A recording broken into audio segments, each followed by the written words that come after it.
Dans un recoin oublié du monde, au cœur d'un continent aux 1000 visages, l'Afrique se dévoile dans toute sa splendeur et ses mystères. Au milieu des vastes savanes où la poussière danse avec le vent et où les échos des anciens se mêlent au battement d'un cœur sauvage, se dresse un arbre légendaire, un baobab millénaire dont la silhouette imposante semble défier le temps. Ses branches noueuses, telles des serpents cosmiques, et son écorce marquée racontent une histoire bien plus vaste que celle d'un simple arbre. En son sein se cache une malédiction, un secret que nul n'ose évoquer à la légère. Connu sous le nom de baobab ensorcelé, il est le gardien silencieux d'un savoir ancestral et d'un destin tragique. Aujourd'hui, je vous convie à un voyage hors du commun, à la frontière entre le visible et l'invisible. Installez-vous confortablement, ouvrez votre esprit et laissez-vous transporter par la légende qui va vous être contée, celle d'un arbre dont le murmure renferme les cris d'âmes errantes et les regrets d'un passé inoubliable. Avant de débuter ce périple, prenez un instant pour vous préparer. Abonnez-vous à notre chaîne, activez la cloche et likez cette vidéo pour ne manquer aucune de nos explorations dans l'inconnu. Préparez-vous à ressentir chaque frisson, à écouter chaque murmure porté par le vent, car au détour de cette histoire se cache la rencontre entre l'homme et le mystère absolu. Vous êtes sur le point de pénétrer dans un monde où chaque ombre raconte une histoire, où chaque silence porte un avertissement. Au cœur de l'Afrique centrale, dans les terres du Tchad, se niche le petit village de Ngor, un havre de traditions authentiques où le temps semble s'être arrêté. Ici, les rituels du peuple Sahara accompagnés de danses envoûtantes et du battement des tambours ancestraux rythment la vie quotidienne, et chaque geste, chaque incantation, est chargé de symboles millénaires. Au centre du village, trônant fièrement, se dresse le baobab. Ses branches, semblables à des racines plongeant dans le monde des ancêtres, et son écorce craquelée témoigne d'une existence hors du commun. Pour les villageois, cet arbre n'est pas un simple témoin du temps, il est le dépositaire d'un secret ancien et le gardien d'une malédiction oubliée. Les anciens racontent qu'autrefois, un sorcier au destin tragique, rejeté par sa communauté après qu'un amour interdit eut brisé ses espoirs, décida de marquer à jamais le sort de ce lieu. Dans un ultime acte de défi, et poussé par une colère née du rejet et de la solitude, il jeta sur le baobab un sortilège. Ce dernier, lancé lors d'un rite désespéré où un amour trahi et un échec rituel se mêlaient, lia son âme tourmentée à l'arbre, condamnant ainsi des générations d'âmes à errer sans repos. À chaque pleine lune, lorsque le voile entre les mondes s'amincit, le baobab se métamorphose, des lueurs blafardes parcourent ses branches, et des murmures, répétés inlassablement « Je suis l'oubli ». Et tu es ma mémoire, hante la nuit. Pour les habitants de Ngor, ces phénomènes sont autant d'avertissements, témoignant du pouvoir destructeur d'un passé qui refuse de sombrer dans l'oubli. Parmi ces récits se trouve celui de Kofi, un voyageur à l'âme tourmentée, dont le cœur porte la douleur d'une perte familiale survenue sous l'ombre du baobab. Son regard vif et son insatiable quête de réponse le poussent à défier l'inconnu. Toujours près de lui, une amulette, héritée de sa grand-mère, lui rappelle chaque jour les racines douloureuses de son passé et renforce son lien avec les mystères de cet arbre. Un soir de pleine lune, animé par la détermination de prouver que les légendes ne sont pas de simples fables, Kofi choisit de passer la nuit sous l'arbre sacré.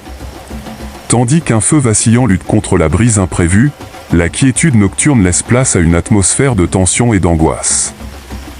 Au fil des heures, la nuit se fait plus dense et mystérieuse. Le vent s'élève, apportant avec lui des murmures presque inaudibles, des chuchotements issus d'un autre temps. Les sons familiers de la nature se muent en une symphonie inquiétante, le craquement des branches, le bruissement des feuilles et le murmure d'un langage oublié. Dans cette pénombre grandissante, le baobab semble s'animer. Ses branches, étirées comme pour former des tentacules vivants, semblent vouloir envelopper le voyageur dans une étreinte mortelle. C'est alors que Kofi perçoit, pour la première fois, l'inexplicable. Des ombres aux silhouettes brumeuses aux traits déformés par une souffrance indicible se matérialisent autour de lui. Puis, une voix rauque et pleine de rancœur s'élève dans le tumulte de la nuit, répétant inlassablement « Je suis l'oubli, et tu es ma mémoire ». Cette voix, celle du sorcier déchu, révèle que le baobab est en réalité un portail entre deux mondes, un lieu de jugement des âmes et de mémoire collective, où se mêlent douleurs du passé et espoirs avortés. Pris entre peur et fascination, Kofi voit les branches se refermer sur lui, l'enserrant comme des chaînes invisibles.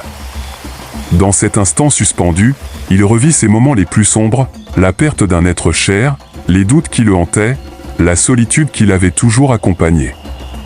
Ce flot de souvenirs douloureux lui offre une clarté brutale, son destin est désormais lié à celui du baobab, un lien scellé par une malédiction que seul un héritier du sang du sorcier pourrait un jour briser. Au petit matin, lorsque les premiers rayons du soleil effleurent timidement le village, un silence pesant s'installe.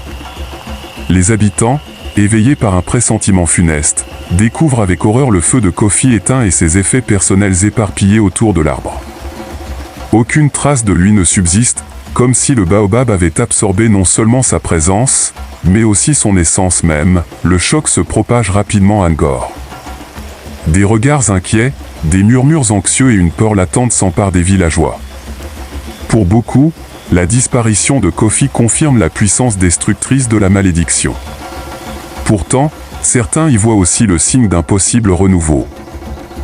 Des anciens, la voix tremblante et les yeux embués de larmes, expliquent que dans les ténèbres les plus profondes se cache parfois l'étincelle d'une vérité salvatrice. Pendant que le village tente de comprendre l'inexplicable, une autre histoire se dévoile, celle du sorcier lui-même. Autrefois simple homme animé par le désir de reconnaissance et épris d'un amour interdit, il fut rejeté par ses pairs et entraîné dans la spirale de la solitude. Brisé par le mépris, il chercha refuge dans les arcanes de la magie interdite. Son cœur, meurtri par une trahison douloureuse, se perdit peu à peu dans l'obscurité. Son sortilège sur le baobab n'était pas seulement un acte de vengeance, mais aussi un cri désespéré pour être reconnu, pour laisser une marque indélébile sur le monde. Ce pacte fatal lia son âme à l'arbre, condamnant ainsi le portail à devenir le réceptacle éternel de douleur et de regret. Face à l'effroi ambiant, les anciens du village se rassemblent autour d'un feu sacré pour entamer un rituel millénaire aux allures authentiques.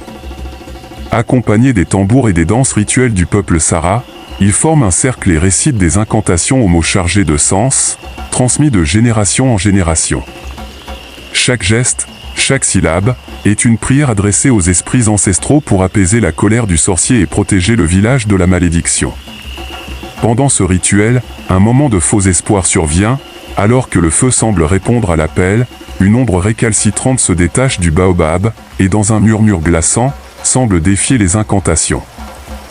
Ce même soir, un jeune descendant de Kofi nommé Demba, au porteur d'un héritage mystérieux et unique, car son sang porte le lien ancien avec le sorcier, se lance dans une quête de rédemption.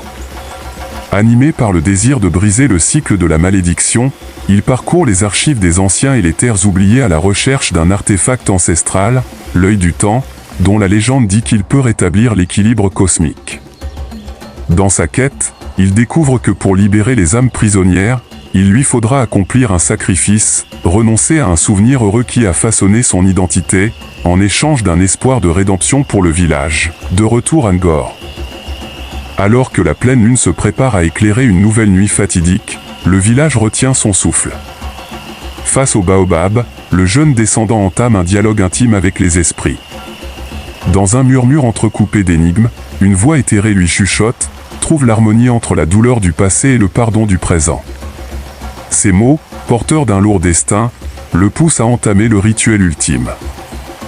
Demba, tenant fermement l'amulette de Kofi et l'œil du temps, se tient devant le baobab.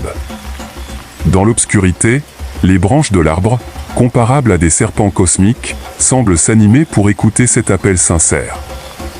Tout en entamant une prière, il incarne la dualité du sacrifice en renonçant à un souvenir chéri, offrant ainsi un tribut à la mémoire des anciens. Peu à peu, le baobab vibre intensément, ses branches se déployant comme pour converser avec les esprits. Soudain, une voix rauque et familière s'élève à nouveau dans le tumulte. « Je suis l'oubli, et tu es ma mémoire ». Des ombres tentent alors de s'opposer aux incantations, donnant l'illusion d'un espoir dérobé. Dans un dernier échange énigmatique entre le jeune descendant et les esprits, où ces derniers lui confient que seul l'équilibre entre ombre et lumière peut rompre la malédiction, le baobab semble s'apaisir. Au lever du soleil, un changement tangible se manifeste autour de l'arbre, de délicates fleurs d'hibiscus poussent, et un ancien, longtemps alité, se réveille miraculeusement. Pourtant, une branche du baobab reste noire, tel un présage d'un retour possible du passé. Les récits se multiplient désormais, celui de Kofi, héros tragique dont le destin se confond avec la légende du baobab, et celui du jeune voyageur qui, par son sacrifice, offre une chance de rédemption à ceux qui ont longtemps souffert dans le silence. Le baobab, gardien des âmes et portail entre le monde des vivants et des ancêtres, continue de chuchoter ses secrets aux rares auditeurs attentifs, invitant chacun à écouter la voix de l'inconnu avec respect et humilité. Alors, chers auditeurs, que retenir de ce récit ? Chaque légende reflète le combat intérieur, la lutte entre l'ombre de nos peurs et la lumière de nos aspirations. Le baobab ensorcelé nous enseigne que l'inconnu recèle des vérités trop profondes pour être dévoilées sans discernement, et que, parfois, chercher à percer les mystères du temps peut nous mener sur des chemins semés d'embûches. C'est dans ce dialogue entre le visible et l'invisible que réside la beauté tragique de la vie. Merci d'avoir voyagé avec nous au cœur du baobab ensorcelé. Que la sagesse des anciens guide vos pas, que la lumière éclaire les recoins les plus sombres de votre existence, et que le courage de faire face à l'inexplicable vous ouvre la voie à un renouveau même si, parfois, une part d'ombre subsiste pour rappeler que la rédemption a toujours un prix.